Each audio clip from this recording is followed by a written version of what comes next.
Very good afternoon to one and all. After I think 4 odd years, we are starting PIC-ADDA in the original format, which was laid down by Kelkar sir and Malik sir. So it is a pleasure for us to get it started in its original form. As you all know, this event was used to be conducted at TMTC, and it went on for at least 10 years or 10 years without fail. Every month we used to have the ADDA program, and people fondly remember the environment of TMTC. And after that, since the COVID came, we had to go on a online mode, and as it became online, it was made open to everybody. Later on, just 2 months back, the committees thought that we can go back again to the original mode, and that is the only way in which a closed environment with a set of extremely good people, we can have the ideas to be exchanged, and we can call extremely eminent people on this particular platform to have a mutual kind of an interaction. And that is how we are conducting this event. I am thankful to Malik sir for giving this activity to me to kind of continue and keep it running. I have not been so successful, sir, but I am trying my best. Better than me. Thank you, sir. So, as we decided on this ADDA to get started, there was a very good email which came from Mr. Prakash Hebelkar, who is a very renowned personality, who is also a PIC member. And he wrote to a group of all of us about the security issues which are there in our country as well as at the global level. And he shared some articles from Washington Post and New York Times saying that there are major issues related to cybersecurity, typically on the concept of sleeper cells, sir, which was kind of a small program which goes and sits in the computers of multiple people, and which can be invoked at any given point of time to create a magnificent or a very disastrous kind of an impact. This article basically gave rise to multiple discussions, and then Prakashji told me, and he gave me a very good reference of Mr. Nandkumar Saravade. That's how we have invited sir here. So I'll just quickly give an introduction of him. And of course, you all have gone through the introduction, so I'll not spend a good amount of time there. We will quickly go to the top. So, Nandkumar Saravade sir, he is basically a senior advisor in the governance, strategy, ethics and cybersecurity. Earlier, he has been an IPS officer and founding CEO of Reserve Bank Information Tech Private Limited. He has done great amount of work in multiple domains of cybersecurity. Impactful stints he has brought in the government and private sector spanning for 36 odd years, with his expertise across diverse domains of law enforcement, banking, cybersecurity and technology management. He considers himself as a knowledge seeker and action bias. He was a founding CEO of Reserve Bank of IT, that is ReBIT, which was set up in 2016 and is a completely fully owned subsidiary of RBI. He has built a 350 plus strong team from scratch and transformed the modest government startup into a powerhouse for nimble technologies, project execution, world-class cybersecurity, and so on. Earlier, he has worked as a CEO of Data Security Council of India, which is a think tank specializing in cybersecurity industry development, policy research and advocacy. He has advised EY and ICICI Bank for fraud risk management, and he's been a general manager of financial crime prevention group of ICICI Bank.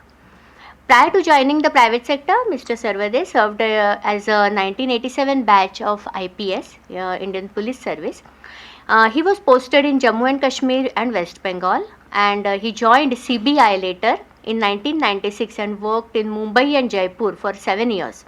He has been awarded Prime Minister's Baton and Revolver for being the best all-rounder probationer of 1987 batch of IPS, and and also the Indian Police Medal for Distinguished Services. We have an extremely eminent personality with us. He has some connection also with PIC. Not only he has come multiple times here. His wife, who is also an IPS officer, has come and given a talk at the same PIC-ADDA earlier. Today he will share his views on elements of institutional response for cybersecurity. To you, sir. Good afternoon, everyone. Great privilege to be here. Thank you for the generous introduction and the invitation to come here. It's only after coming here that I realized that it's a great responsibility to restart the PIC-ADDA and hopefully meet your expectations of the topic being interesting.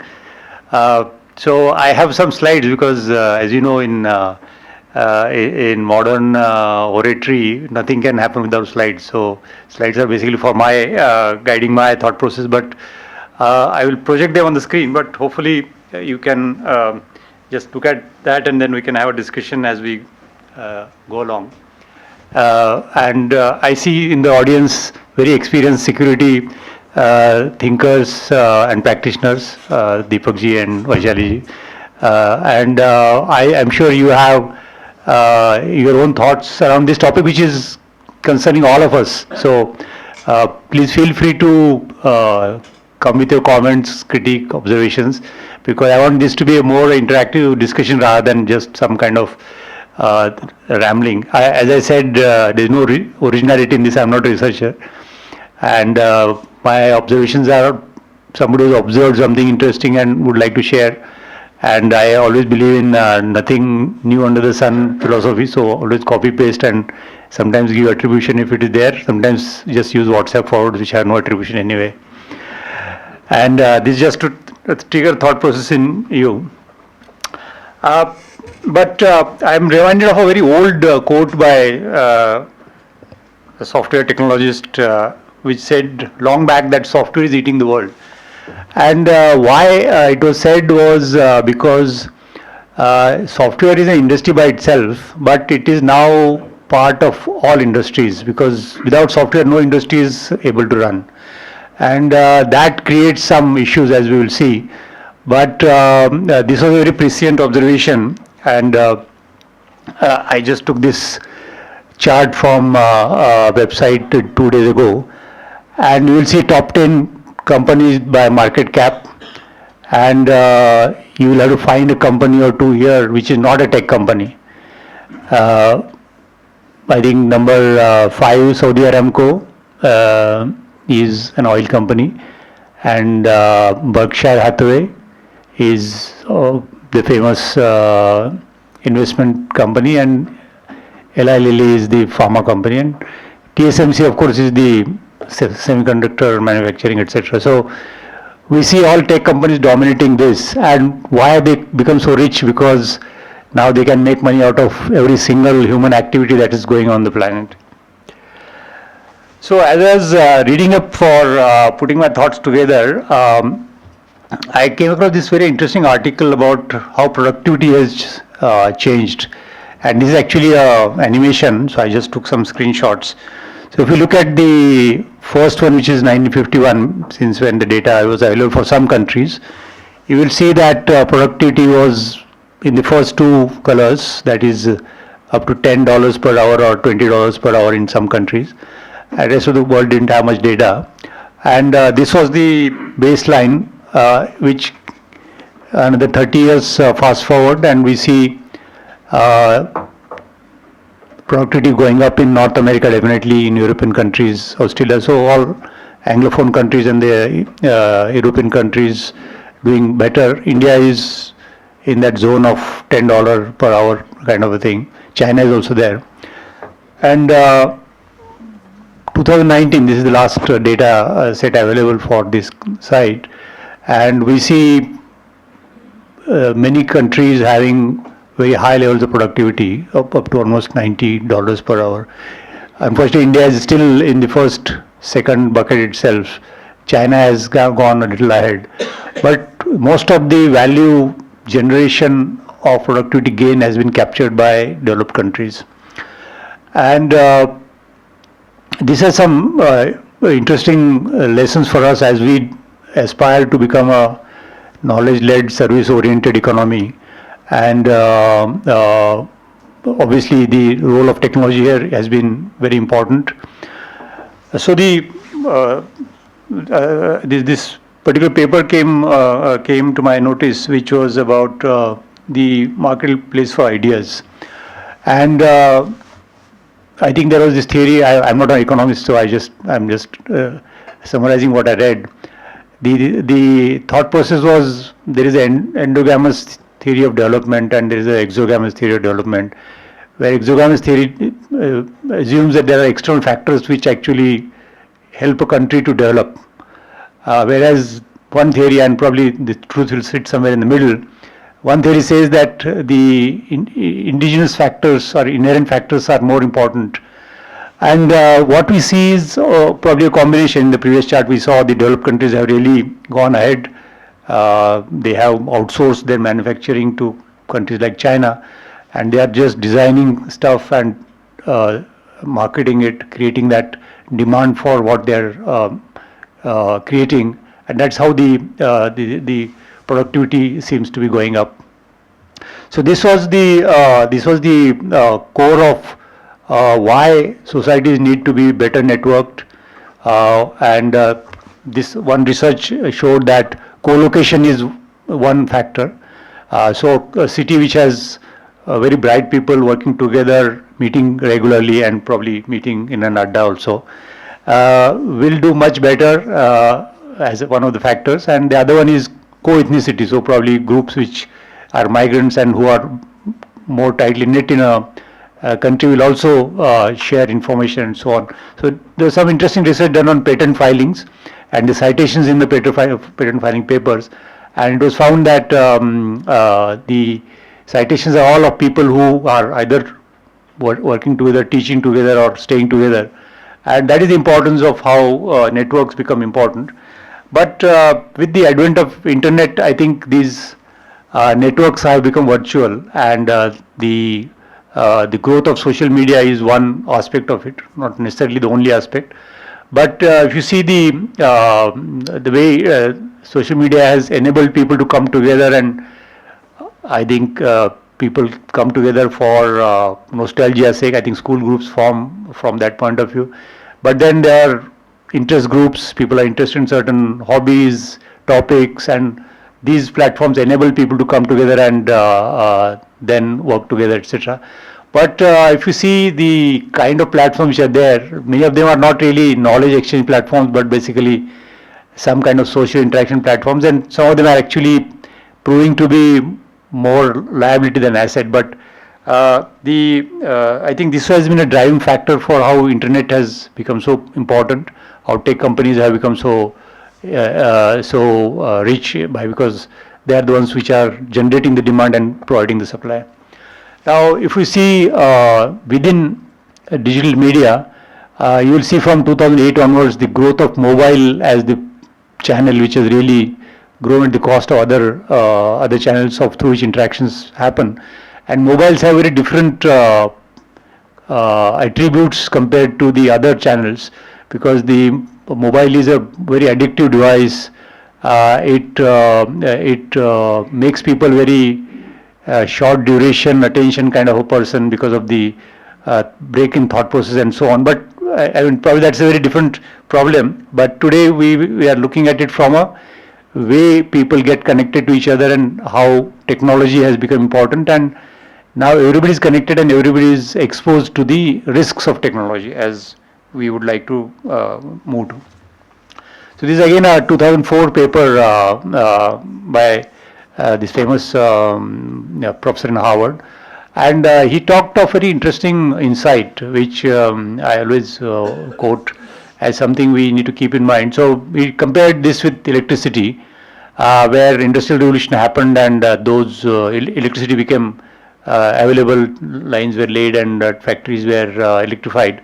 So the initial advantage factories had with manufacturing using electricity was soon taken over. Everybody had electricity, so the advantage went away and the risks of not having electricity came in. So it is the same thing that we see in information technology also. Everybody has access to now computing, cloud, cheap laptops, devices, etc. So the benefit is kind of gone away in the sense that everybody can benefit from the power it offers, but the risks become more important to manage when it comes to working with electronic devices. So, having looked at the dependence on now technology, what is at stake that as a country, as a society, as individuals we have to worry about? So, firstly, of course, people in policy making worry about national security. Though sometimes it is not that big a problem, but that's where it begins as saying, okay, what is at stake is we are not safe if our borders are not safe. We can be attacked by our enemies, degrading our economic capability, and so on. So national security is one of the factors at stake, but democracy increasingly is also seen as at stake. And the famous example is of the 2016 election in the US. A lot of this stuff gets well documented in developed economies because the research and the documentation and the consumption happens much more prolific manner there. But we can also look at that and draw some lessons. So how democratic discourses can be influenced, how people get segmented, polarized, and joining echo chambers where they are neither willing to hear any different thought nor having people who can say those things, etc. Has come about. So democracy, people taking decisions based on rational factors, etc. itself is now at stake. Of course, this is not cybersecurity in the classical sense, but I am just flagging some of the risks which technology is generating. Economic competitiveness becomes a factor, as I will show a brief video later.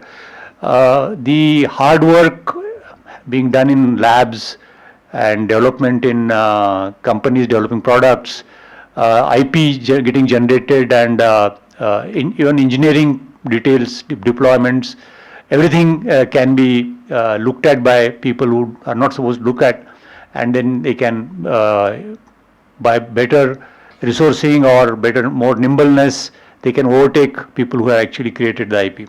So this becomes a very important thing to keep in mind. Number 4 is critical infrastructure. Now, most of the critical infrastructure runs with the help of technology now.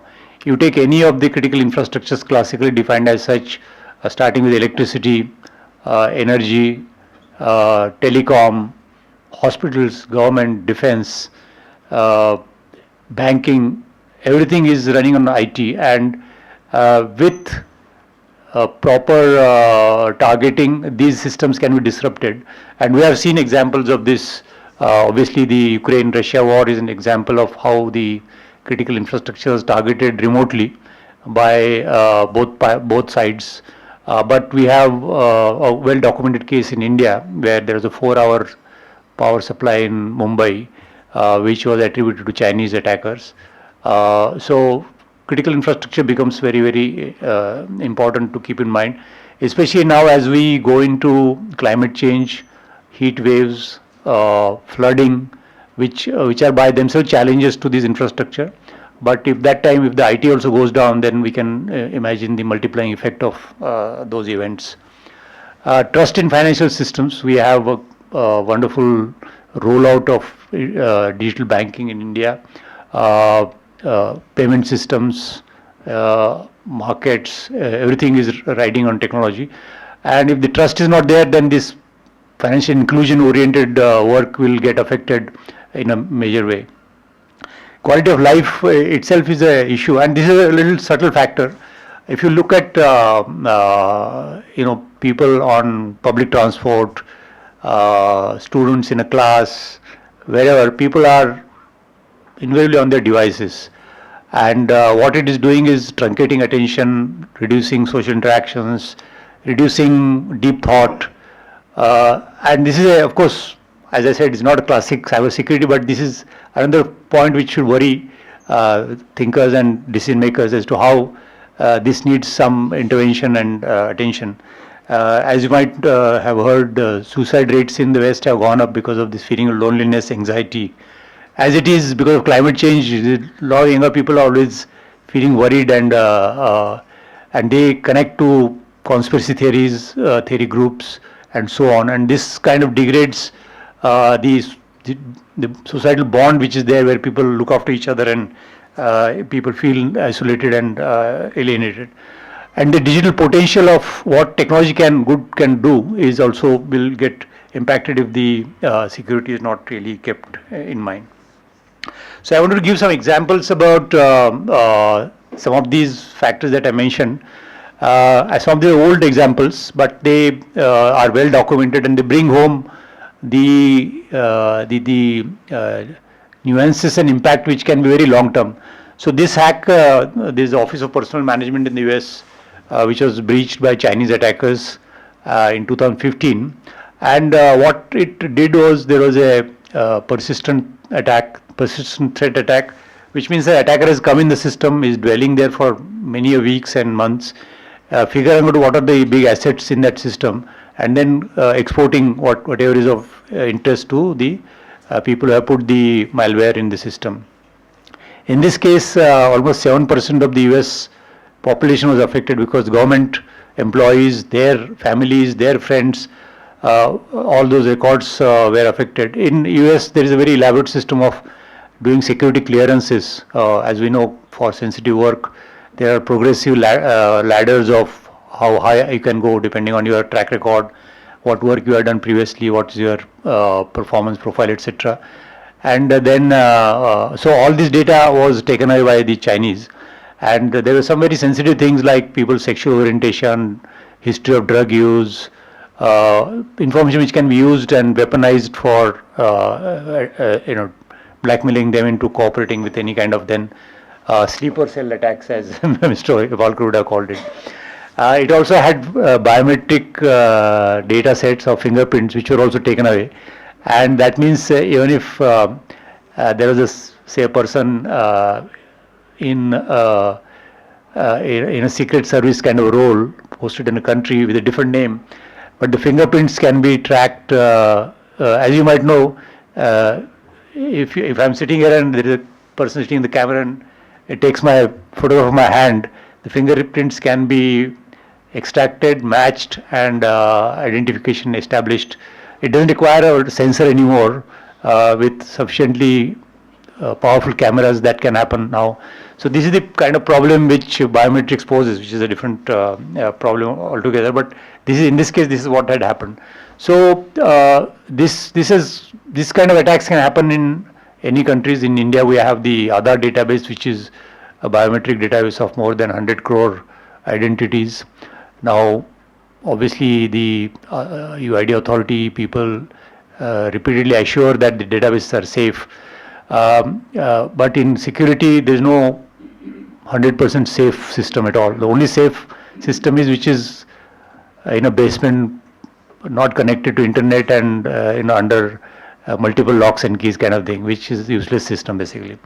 So it's very difficult to solve the problem of security, and that's why centralized databases are very attractive targets for hackers, and which is why sometimes the architecture of these databases itself becomes a design consideration when they are being considered. Of course, once another database has been created, it is very difficult to shift to something which is more decentralized or district-based database or state-based database, etc.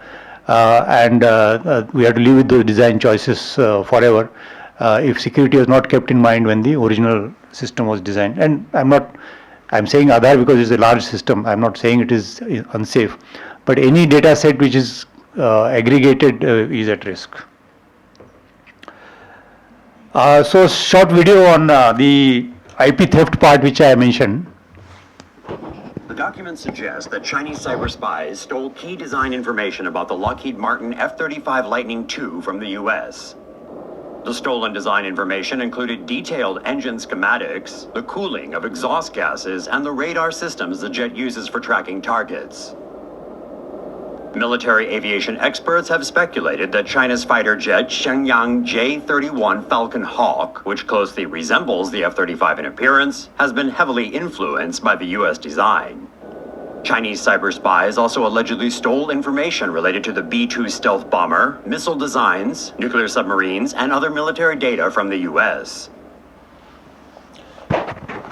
So this happened in around 2008. This is an old clip, and probably those weapon systems are already deployed or whatever. But this repeatedly came up as a concern in the US, and there are people in very senior positions on record saying that this theft of IP is one of the largest transfers of wealth in history. So that's I don't know whether it's a hyperbole or we can put some number to this kind of thing. But this is the nature of statecraft when it comes to countries looking after their own economic interest, and in espionage in particular, the ground rules are very different from normal trade and commerce. So these kind of secrets, wherever they are being developed, need to be guarded in a very mindful manner. And as I said, cybersecurity is a very, very difficult problem, cannot be solved permanently. It has to be designed well, operated well, and there has to be defense in depth, multiple layers of defense. People have to be aware of what the risks are, and this goes for all organizations which are working on sensitive and also commercial organizations which also have commercial secrets. There have been documented cases of a company in Bangalore bidding against some Chinese companies, and their bid was already known to the competitors, and they underbid them by just cutting on the price.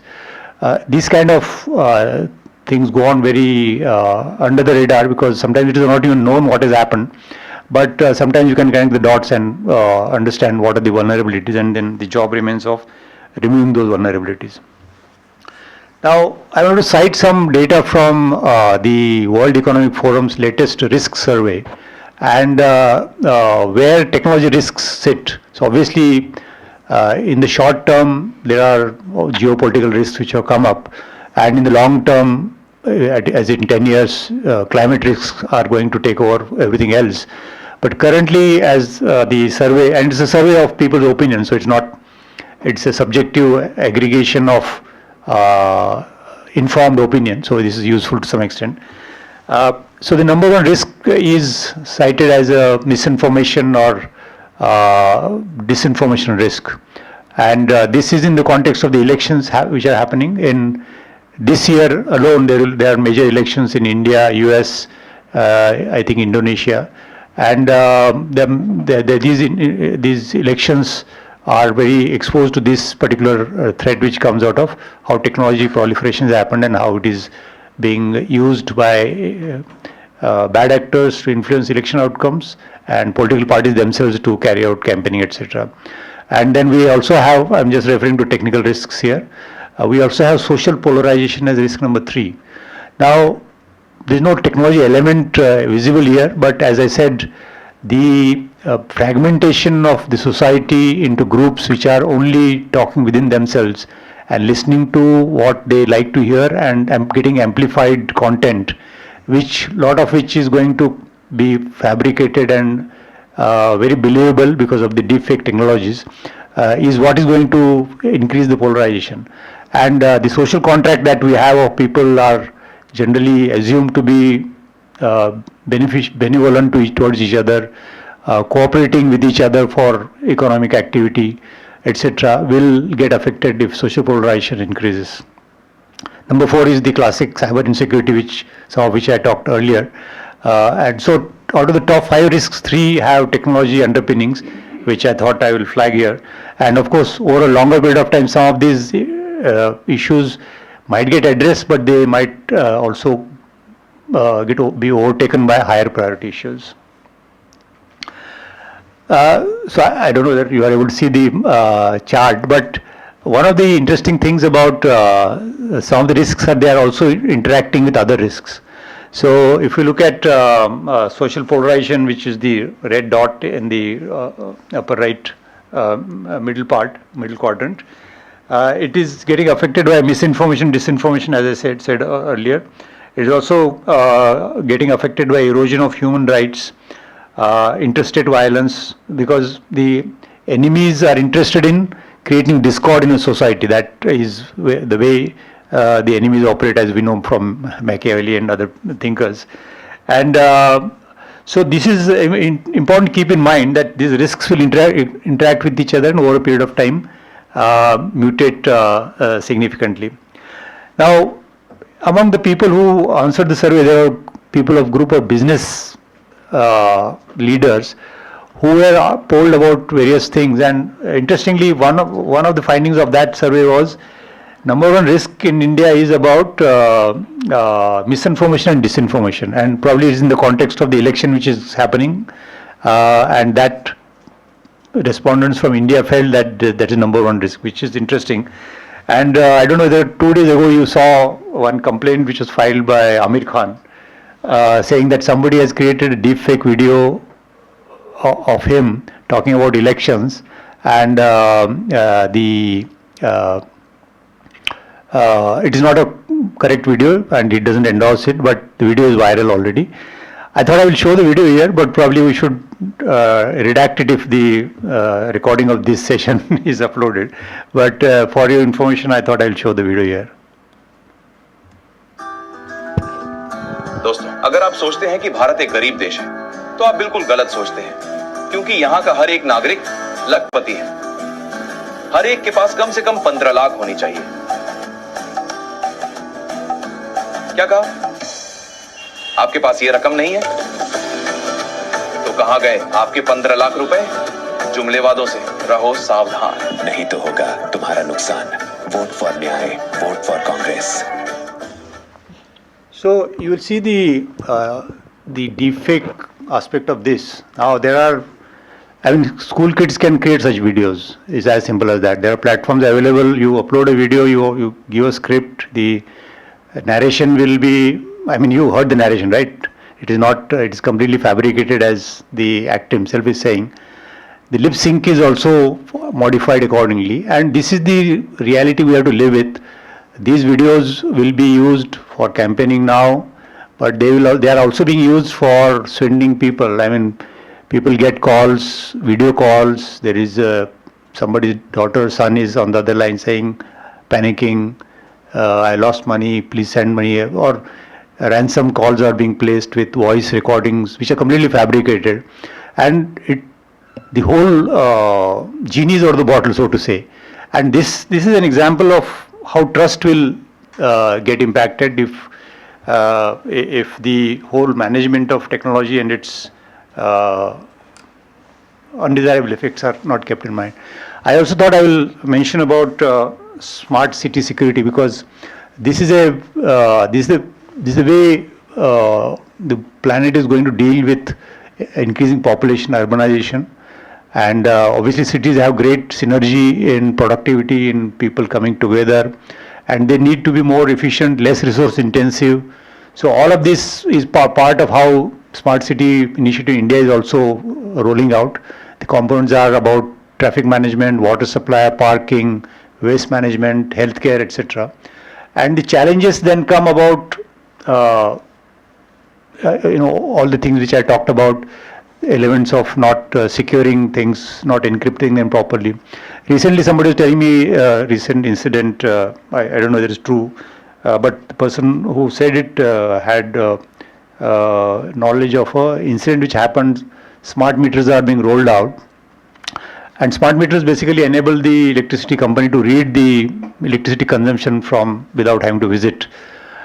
Now, smart meters should only communicate the meter reading and do nothing else. That is the expectation. But apparently, the smart meters also have a kill switch, so that probably the electricity company, if the person not paying bill, they will just cut off the electricity. And it was kept on for some reason, and some configuration changes happened, and the whole locality or area's electricity got cut off because somebody was fiddling with it. And so these are the kind of honest mistakes or careless configurations which are going to happen, because now these devices are into billions. These are called Internet of Things, and they are being manufactured in some country, being imported. They don't have any security. They can be modified by reprogramming the firmware, etc. Some of them are, all of them will be internet connected, and they can be remotely controlled. These will be CCTVs, these will be traffic lights, these can be electricity panels, etc.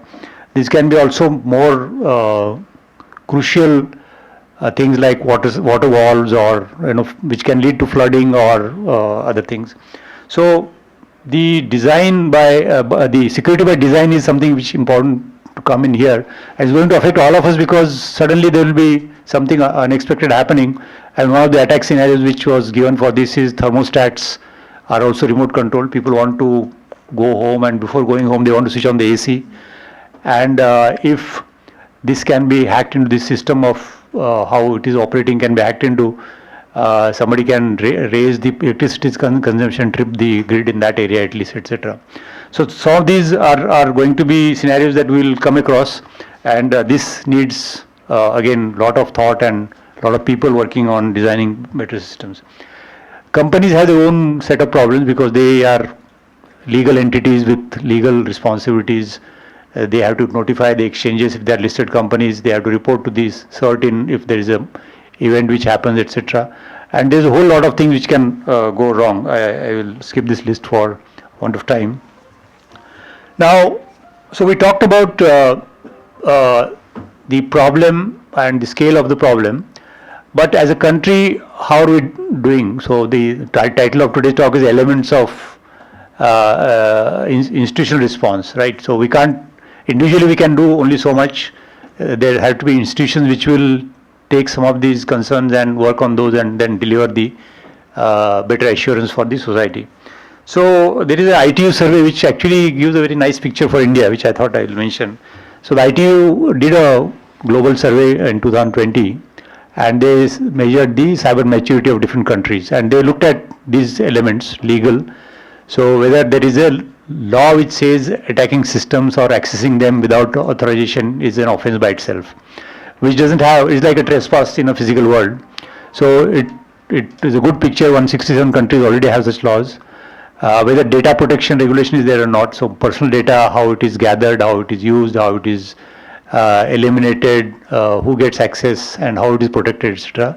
That also is an important area. And third is the critical infrastructure that I mentioned, which needs extra safeguards. So this is the legal part. There is a technical part about establishing incident response teams, and then things like reporting of child abuse material, because internet has created a marketplace for child abuse, sexual images, etc. And the existence of cryptocurrency enables payments to be made without going through the normal payment channels. So some of these elements are there which have created a new offense. I mean, the offense is always there, but it has now become a real menace. So this kind of ability to monitor and report has to be there. Organizational aspect of how countries are dealing with it. So whether the country has a national cybersecurity strategy is an element, important element. By the way, does anybody know when was India's national cybersecurity strategy published? I don't want you to respond. So it was published in 2013, 11 years ago, and if you see the document, it's not even machine readable. It's a PDF uploaded as an image, and it's there. It used to be there at least. Now, of course, with OCR you can read it. But without a strategy, it's like if you don't know where you are going to go, any train will take you there, kind of a scenario. I think this is something which is missing, and this is my pet peeve about how things are happening, that we don't have strategy. We have a lot of other things, but we are not focusing attention on what we want to do, how we will do it, and how we will measure it. So this is one part of it. But of course 2013 strategy is there, so technically we tick the box. Then cybersecurity agencies. So there are multiple agencies, as we'll see later, which will do different kind of work. So those have been established in India. The child protection I already mentioned about. Capacity development. Is there a program which looks at awareness, which looks at research and development around cybersecurity requirements, about encryption, about access control, about monitoring, etc. and how well developed the industry is. So when I was in DSCI, we were working with a task force which actually created a blueprint for encouraging the local indigenous cybersecurity industry, because of the supply chain issues, if you are totally dependent on outside hardware and software, it will have backdoors, because manufacturers are working under the influence of local agencies, national agencies, and they will put something which they can access remotely and can turn on a switch, etc. So we have to test, we have to diversify, we have to have layered defense, as I said, and that's where the local industry becomes very important. And cooperation, so obviously there will be some cooperation, international cooperation which can happen. Countries which are collaborating through Quad or through other mechanisms, BRICS, etc. So they also can bring together some information, useful information exchange. So how well these are developed. And under law enforcement heading, we need to have extradition treaties and efficient protocols for extraditing criminals, because cybercrime by definition is a cross-border crime, because the criminals can use that way. So actually this gives a very good score, which is good to see, but I always take it with a pinch of salt. We are almost close to 100 because we tick all the boxes. It is existence of something, but not how effective the area is. There is another one which is also useful to look at. This is the Belfer Center in Harvard University, and it looked at a national cyber power index. So it is not about cyber maturity, but power index is probably more about outward bound than domestic kind of a thought process. So it looks at monitoring, strengthening, surveilling, information environment control, etc. So it's a very military kind of perspective. And here it's interesting to see that, sorry, the graph is a little short, but you'll see the green arrow, which India is put in a lower capability, lower intent kind of a quadrant. And countries like, obviously, US is high capability, and obviously they have intent is, I mean, this is based on some survey again they did, and it is to that extent subjective, and it is coming with a bias because the center is located in US. So, but China is ranked as high intent and somewhat high capability, but not as high as US, and UK is also there in that quadrant. But this is the power snapshot, so to say, and this is also useful to keep in mind, because as obviously as a large economy and our own sense of our place in the world, this becomes important. So I hope I'm not kind of making it too abstruse or difficult. If anybody has a comment or intervention. So we'll probably take some of these in the end. So some of the things which are specific to cyber risk, and I'm now focusing only on information risk more than other risks that I said, that this is an adversarial risk. There is an adversary who is adapting to what you are doing, and that makes it more difficult to even assess. And these adversaries are operating, and some of them are nation-state actors, but many of them are actually organized crime gangs which are basically interested in making money. Some of these are hacktivists who would like to disrupt things because they want to make a point. Like you would have seen recently some paintings being splashed with paint, and people making a point that what is the use of all this expenditure on art when you are not spending money on climate change mitigation. And everybody has a point of view, and obviously those motivations also have to be kept in mind.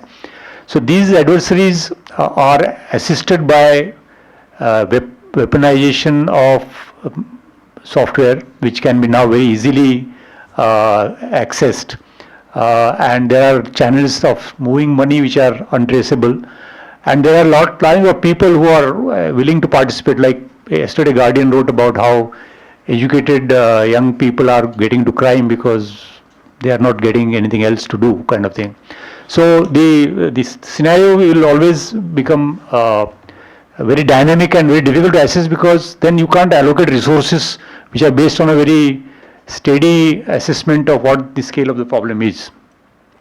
So this is the nature of the problem. Attribution challenges are there because attackers can always hop from one country to another virtually, and they can come through another country, and then the trail goes cold because the collaboration between different country authorities is not real time in that sense to catch secure evidence or catch people as they are committing crime, etc.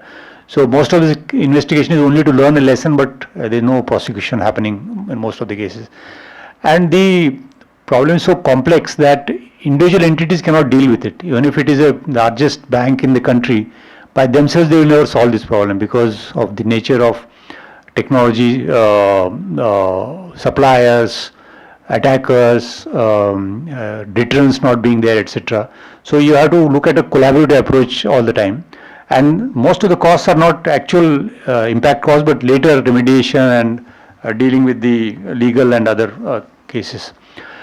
Also, just taking a slightly smaller law enforcement point of view, cyber crime is a problem which is vexing police now in country, and you will see everyday stories of people losing money and how voluminous the whole activity is. The traditional crime is kind of disappeared from, unless it is a body crime like somebody is attacked or some murder takes place or somebody is harmed. Most of the property crime is now shifted into this kind of thing. Either it is cheating using internet, fake loan apps, investment opportunities, extortion cases and so on. So this is what is giving the police in India now busy. There is a portal run by the MHA called cybercrime.gov.in, which actually is the now single point where people can report any frauds and other things. And the Home Minister himself said that only 2% cases are being registered. 98% cases are just recorded but not registered and investigated. So that is the volume, and I'm sure the 2% will come to 1% as time goes by, and even smaller. So these are the kind of scenarios in law enforcement. The number of devices is huge. Investigation always was very manual activity, which has not kept pace with the way things are going. Typically, in cybercrime in India will happen, caller in one state will call victim in another state, money will go to third state, and it will withdraw in fourth state. So no police department has budget to go to all these places and do investigation. So the way police work at a police station level itself has to change into how the law enforcement will actually, like a bank will send a message to another branch and you don't have to go to a branch also. That kind of model has to be brought in, but I don't think we are there yet. In terms of just how much we are dependent already on technology, you will see I talked about banking, 52 crore Jan Dhan accounts, a lot of financial inclusion, including women beneficiaries, a lot of money being created directly, great success on this side. UPI has now hit, in March 24, it was 13 billion transactions, worth almost 20 lakh crore, and we are looking at 1 billion transactions per day in 26-27. Large number of mobile users, internet users, Aadhaar is huge, as I said, and social media is also big because that has impact on social order and peace. So what is the infrastructure that we have? And this is where the institutional element comes in. So we had the Act in 2000 and amended in 2008. So that has kind of been around, and there has been a lot of criticism of how the Act is inadequate, etc. And probably Vaishali will have some observations there. But the IPC is there, Indian Penal Code, and of course the new code which has come about. So the law is there, and probably if the law is enforced well, then it will serve the purpose. But as I said, the capacity of the law enforcement is the question now. We also have the Digital Personal Data Protection Act, which is enacted last year and which will also create better assurance around personal data. The structure, if you look at what we have, we had the Computer Emergency Response Team, and for the financial sector there was the CERT-FIN also which was set up. This has been also around for a long time. Unfortunately, and I'm giving my personal view now, it has not really been very significant in terms of size of the team itself. If you see other countries, the kind of investment they have made, we have not really made that kind of investment. CERT-IN was the first such institution which was set up. Unfortunately, it was in news recently that it was hacked by some Pakistani hackers. It was not, neither denied nor confirmed. But it is worrisome that because CERT is sitting on very sensitive information, all entities in India have to report all breaches to CERT. So they actually have a single place, a repository, again as I said, single very attractive target for any attacker. So they need to have much more staff, better resourcing, more technology, etc. But this has been around for a long time. The National Critical Information Infrastructure Protection Center was also set up quite some time back, and it is supposed to look at the critical infrastructure entities as I listed earlier. It is doing a lot of work now. It has have regional setups now. They have notified more than 100 systems as protected systems from various sectors, and they are trying to generate the common view of these systems so that good practices are shared across from one company to another. The top level awareness and importance given to cybersecurity by the CEOs, etc., is also something which they are working on. So this is something which is work in progress, but good coverage of ground in recent times. There are also sectoral regulators. For example, RBI has been issuing guidance for banking sector for many years now, and that has progressively hardened the Indian banking system. If some of you may recall, in 2016, 17, 18, there were large attacks. I think people in Pune will definitely know the Cosmos Bank case, which wiped out 2 years of profit in one 5 hours attack. And those attacks have kind of gone down, thankfully, and that's all attributable to how the whole banking system was improved in terms of cybersecurity. Other sectoral regulators also have been issuing guidance for their entities. SEBI has issued for market infrastructure institutions. Listed companies also have been asked to report and so on. So we see a lot of awareness building up there. The last and youngest center which has come out is the Indian Cybercrime Coordination Center, I4C as it's called, and it is doing this coordination work, single portal for reporting. Now at least there is a single number 1930 where people can call up and register the complaint. Police stations, if you go to a police station with a complaint of cybercrime, the police station itself will tell you to file the complaint on that center so that it can then is documented properly, and then it generates a workflow and tracking, etc.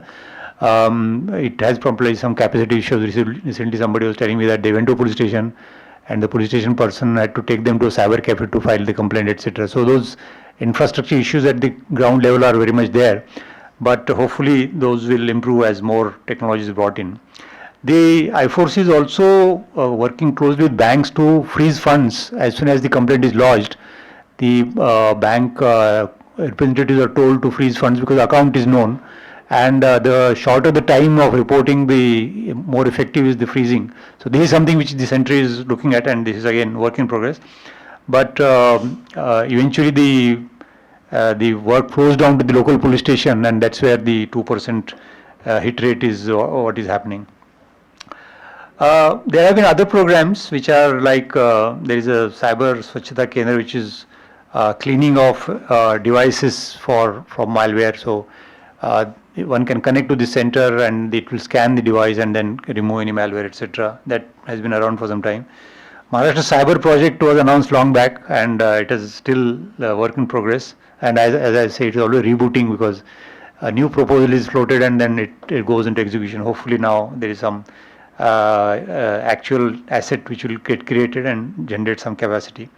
Other states are also spending some money on this, but unfortunately police in India is a state subject, so the budgeting is at the mercy of the state government. I use the word mercy because law enforcement is always the last priority for state governments. A state like Maharashtra spends 5% of its budget on policing, whereas police department is 1/3 of the total workforce of the state government. So of that 5% budget, 90% goes in paying salaries, 5% goes in paying operating expenses, 1% goes in trainings and so on. So very scanty and very weak kind of infrastructure on the ground. And Maharashtra is one of the better states. Other states don't even spend this much money at all. So the finance commissions actually gave states a lot of money, I think, from 10 years ago or even earlier. And the expectation was the state governments will accordingly enhance the allocation for law enforcement, which never happened. So the MHA had to continue giving some money, but this is a much neglected area. Hopefully, we'll see some progress here and better response to cybercrime on the ground. But these numbers you'll see what funding is there. But if you see the other countries, UK has this is a data which is about 2 years old, so I don't have the recent one. But 17,000 crores funding for 5 years. It is a smaller country than us, but spending more. But US, of course, has its own scale, which is a huge amount of money which goes into the technology and the security spend. So there are a lot of issues which are basic infrastructure issues. Unless this gets addressed, we'll continue to see lack of capacity, lack of capability, and the problems cropping up from here and there. On skilling, which I think should be one of our strengths, because we have the demographic dividend in our country. We can actually provide skills to the world. We have been providing. But within the country, even today, getting good as in people who can perform a role which is defined in an organization is difficult. People are changing jobs because they're getting offers all the time. So there's a lot of churn happening. So the whole formalization of roles, creating competency, matrices, helping people go from one capability to the next level, etc. All those is something which will be helpful. Some trustworthy certification which will test a person's abilities, and then that becomes something of a qualification for getting a job, etc. Matching demand and supply, the industry and the academia or the training industry, etc. Probably could do a better job of matching this. We see that people are growing in their jobs, but then as they go at the middle and higher levels, they lack leadership skills, because most people come from technical background. They are happy doing technical roles, but at some stage they have to lead teams and do strategic work, budgeting, communications, board interactions. So this is something which is missing.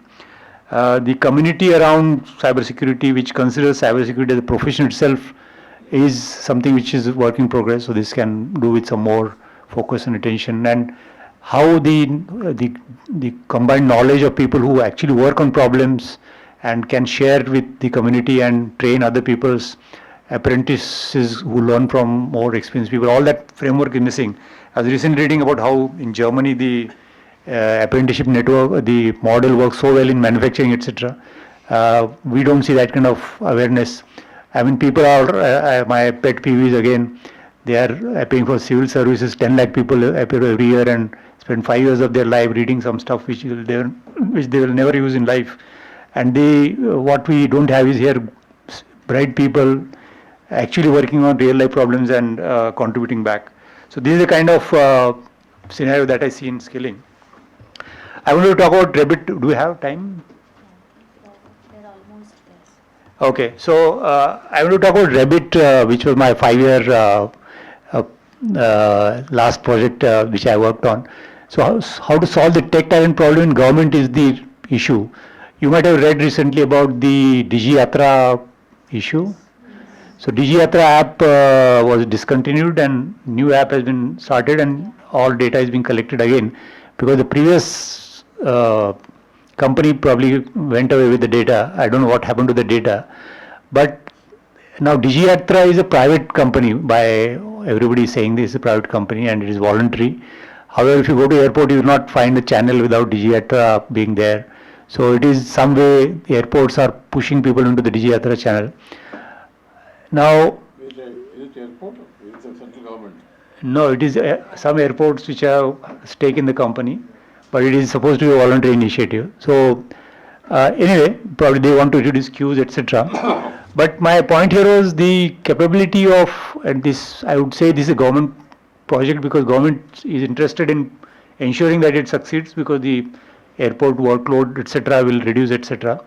But the technology capability of government in absorbing technology is very limited, and we have seen this repeatedly in multiple projects, and multiple portals have been hacked. AIMS is in public domain. CoWIN was reported to have been hacked, and there are many such reports which come from time to time. So government's own technology capability and information security is a worrisome point, which is why I thought this is something which might be useful. How to solve a problem, and this is something which has survived and succeeded. So I just thought I'll mention it. Now, when I talk of institutions, I am talking of government because the primary role in establishing institutions, funding them, and ensuring their sustenance lies with the government. And in government, we see no ownership, people come and go. So that's why over the last few years we have not really seen tangible gains. The turf wars between departments, saying that whether it is MHA or it is Ministry of IT or whether it is Department of Telecom. So who deals with what is always an issue. Decision makers are not aware of what risks they run by creating very large technology projects which are not properly secured, and the security comes as an afterthought. We're not thinking long term. We're not thinking of manufacturing in India of hardware. Recently, we have seen some progress in that regard, but we need very long term vision. I think the chip manufacturing initiative that we see now probably will help us in few years down the line, but this work should have begun some time ago. We are not investing enough in people and technology in the government itself, and the technology evangelists who propose very fancy solutions, they don't have interest in security, or they don't even are not aware of issues. So they sell something which is very bright and latest, and it doesn't work in the long run as expected. So I think I will summarize this slide as which areas need work, and I have put just the bullet points. I won't. I have covered most of these things already.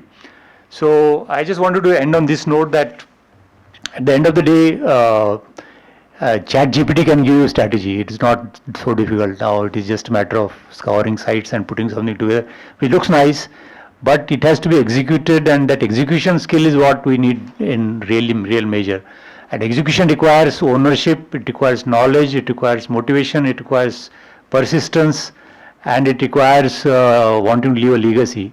So all that is a mixture we have to cultivate, and then we'll see, not in cybersecurity, elsewhere also. But so this is the problem which is now and immediate. Of course, we'll see more pressing problems later.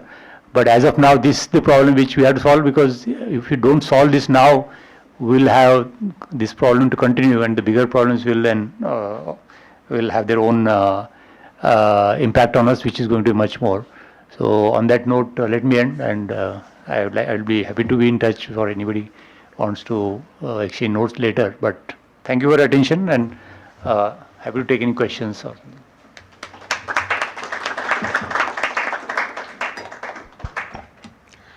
Thank you for a wonderful talk. It actually touched the entire expanse of the cybersecurity, right from what are the problems, how is India placed in these different issues. What I finally thought is that the digital world is so small and people are able to navigate from one end to the other end, but physical world is not so strong with a lot of restrictions with the government, with the international rules and regulations. And I think that's how the problem has become bigger and bigger on one side, and it is also serving lot of purpose on the other side. Thank you for a wonderful talk. Questions? Can we have? If I understood correctly, the 2% which is registered, how does it compare globally? Yeah. That's a good question, and it also it also takes us to a point where the question to ask is, do we need to register, do we need to investigate all cases? Now, the classic law enforcement process works as somebody goes to a police station, files an FIR, there is an investigator assigned, you look at the allegations, and you will go from crime to the criminal, that what crime has happened, what is the evidence, and who is the person responsible. Now, this is a very time-intensive and skill-specific process. So, for the murder case, an investigator must have maybe 10 years of experience of understanding the forensics, the chemical examination, those kind of things. Now, at the end of the day, the idea is to create a deterrence for such crimes in future, because if a crime is unpunished, then you will see many more iterations of that. Of course, murders and all have different motivations, but typically crime which is property crime, pickpocket in the real world, in the physical world, etc. If the criminal is not caught and put in jail or is not put on a corrective path by convicting, etc., we'll continue to do that. Now, this works as an exception management approach, but when the incidence is so large that it is practically impossible, now all these cases go to court and clog up the court, because courts are not actually willing to take up technology related cases, because many times they don't understand the environment, business environment, the technology elements, what is evidence, how it is presented, what is hash value, what is the chain of custody in digital evidence. So they keep those cases aside. So you'll see registration is 2%, but the trials are even lower, and that is the way it is going to be. So as a public policy issue, this has to be tackled at it's like malaria. You don't want to kill every mosquito. You want to reduce breeding of mosquitoes. You want to create better treatment. So in this case, like in counterfeit currency also, which is to my another example, typically the incidence of counterfeit currency is about 75 notes per million. That is the. So there are gangs which are bringing such notes. They are printed in currency printing notes of other countries, and they push, and they contain most of the security features except one or two. And so there's no point in catching one note here and two notes there and trying to trace where it note originated. That is practically impossible. So the thing to go is to develop a organized crime methodology of how to go after gangs, how to aggregate instances, and then find out how they can be prevented or investigated. So this 2% is okay, I would think, as long as it is generating intelligence which will then either stops future crimes by improving the prevention part of it, by improving awareness of people, or creating some solutions which are technological solutions which will stop the crime. For example, in the UK there is a new law or regulation which has come in which says that a payment system provider has to alert a user if there is an anomalous transaction. For example, if there is a mobile number which has a UPI wallet which is getting a lot of incoming transactions, now as a user I have no visibility into that, but as a service provider NPCI will know that this is the, or GPay will know, or whoever. So that kind of responsibility shifting to where the problem can be solved is important, and that's the important part of who should solve a problem. The party which is capable of solving the problem should solve the problem. Then ordinary people should not be left with the burden of trying to get their money back, or so that is one part. Second part is you could create insurance maybe and compensate people if it's not their fault. Now fault is a very subjective term again. So typically a bank will say you got a OTP, you shared the OTP, and now fraud happened, it is your responsibility. But people who are doing that are put under such severe mental stress by their fraudsters, or they are duped, or they are whatever, careless. This can happen with anybody. I mean, there have been examples of retired civil servants. I know of a governor of a state who sent money because his friend sent, I'm in UK and I lost my wallet, please send money on Western Union. So after some time you have to keep shifting left and prevent things, and that intel will come out of incidents, because that is the only place where you know exactly what's happening, and you can mitigate the harm by many of these things. Law enforcement will be very happy if they are told that don't investigate crimes under 10,000 say loss, and look at only at higher losses. Now somebody who has lost 10,000 say I want my money back, I am also entitled. But then as a public policy you have to allocate your resources for maximum impact, and that's where this some kind of threshold has to be specified. And in other countries the law enforcement does establish such thresholds internally, and they will choose which case to investigate. Now what happens is cases which somebody is calling up will get registered, higher amount cases of course will get registered, but sometimes people who have no contact or connect will not get a hearing. So those kind of issues are there. But this is a complex problem, that's what I want to say. You mentioned about the critical infrastructure. How critical is hacking or this critical infrastructure? How the countries, including India, is geared up, and more where even the state actors could be involved? So I think critical infrastructure also will have more critical infrastructure. Though I don't know whether such a. Operation can come to standstill. The aviation operation can come to standstill. I would think power is the most critical sector because it keeps other sectors running, and any power outage can be firstly very uncomfortable, and it can be actually fatal if it happens. People of certain age, people who are they are more exposed to the kind of scenarios which can be there. So I think securing that becomes number one priority, but the other sector are also not immune from it. For example, there was this Colonial Pipeline hack which happened in US, which affected the flow of petroleum to the East Coast, and there were long queues. It also becomes, there are also secondary effects, like people when they come to know, everybody wants to go to the petrol pump and fill his car. So there are large queues. People are hoarding resource which normal course itself will make the petrol pump dry. So this behavior, this loss of trust is which is the secondary effect. Which is why I think something which affects, which has that centrality has to be guarded well. I think we are making some progress, I would think, because the power sector CERTs have been set up. Power sector, unfortunately, this also becomes a question of incentives. A power sector is generally a losing company. They don't lose money all the time because of the tariffs which are there, because of electricity theft and so on. So they have very little money also to invest, and they can't hire good people, good as in experienced for that kind of role. So that's where government has to step in and help them out in the sense. So sharing of information is good, but that can only be the beginning. You have to invest into technology, you have to get right people, operate it well, do drills, and ensure that the end result is a high reliability kind of thing. So I would think it is improving, but it can improve further. Especially when we talk about whether China, North Korea, or some other state actors also can come into picture.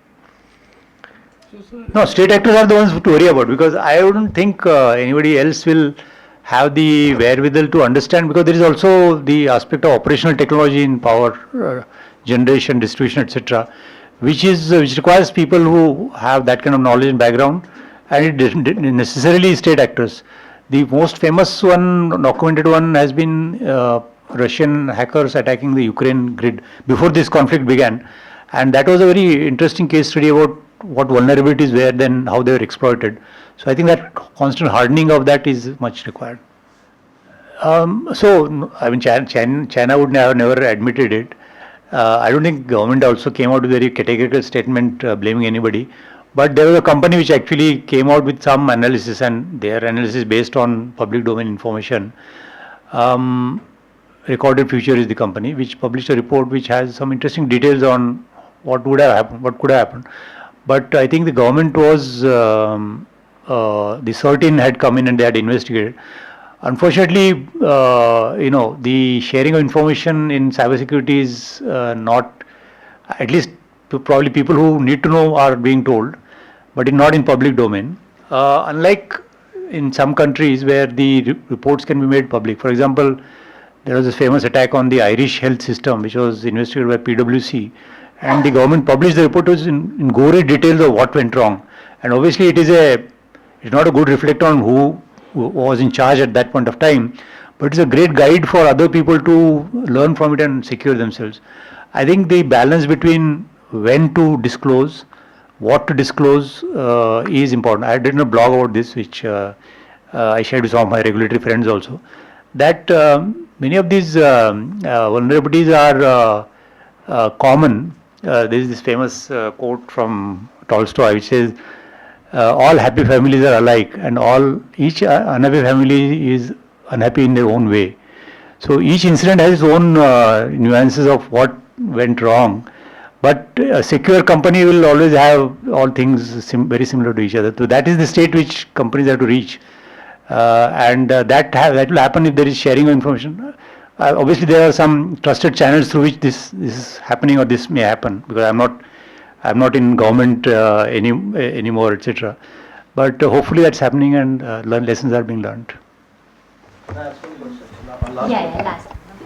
So since you are not part of government, but I am personally lobbying, but I am not successful. On many crimes, especially against women, the identity of victim is concealed. But this doesn't happen in cybercrime.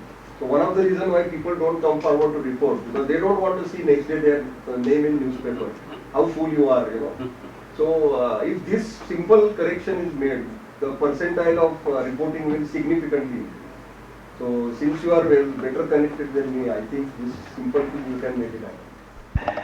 No, I think that's a interesting analogy, and probably it will work for individual victims, but larger victims worry that even if the name of the company is masked, it will still be known because there are only so many companies of so much size and so many locations. You can figure out which company is there. Interestingly, companies are now expected to report to stock exchange. Like, to give public domain examples, Sun Pharma reported that they were affected by cyber attacks. Alchem recently reported out some fraud. So their Tata Power was hit by. So companies will report, but obviously they will just say incident has happened and this is for information, but not give too many details. But my point is that the discussion of what went wrong can be a academic discussion also. Like people who are practitioners, people who are researchers can learn from it, and it can give people ideas about developing some better technology and products also. Because if you know the details, then you say, okay, I can solve this problem in this way. That is the benefit. But as of now, reporting a material event is an obligation for listed companies. So to that extent, that analogy may not work here. That's my short point. So I am more coming from the individual people. I think people who are affected by frauds are definitely wanting to report because the money is at stake and money can be retrieved also if they report quickly. Other crimes like cyber stalking and all, probably it could, but that provision is there, very much there in IPC anyway. All such crimes, the victim's identity has to be protected. Okay, so for the want of time, we will stop here. I think we can continue the discussion with the speaker during the lunch time.